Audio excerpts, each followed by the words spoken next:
Father, আপনি কি বিয়ে করেছেন?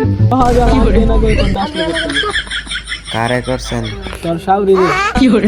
ঘরে ঘরে আত্মীয় হয়ে গেল না, বাইরে বিয়ে করলে তো আর একটা নতুন আত্মীয় পেতাম। শ্বশুর ফাদার, এত বড় বিল এটা কে গাড়িছিল? আরে বোকা, এটা তোর বাপ করেছিল।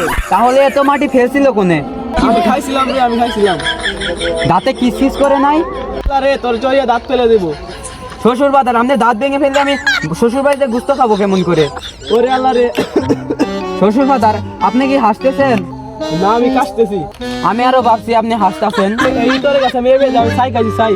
আমাকে বলতেন আমি 2 বস্তা চাল কিনে দিতাম। তোরে মারি ফেলাম। কেন মারবেন? তাহলে আমারই দোষ না? আপনার মেয়ে যে আমার কাছে প্রতিদিন টাকা চাই। কয় টাকা চাই? আজ 1000, কাল 2000, পরশু 10,000। আস্তে আস্তে আমার ফকির বানাই ফেললো। এত টাকা দিয়ে করে ডাকি? ওটা আমি কেমনে কমু? আপনার মেয়েকে দিকেন আমি কি টাকা দিছি নাকি? তোর জামাইটা নিয়ে আমি করি কি? আল্লাহ আমাকে উঠিয়ে নাও।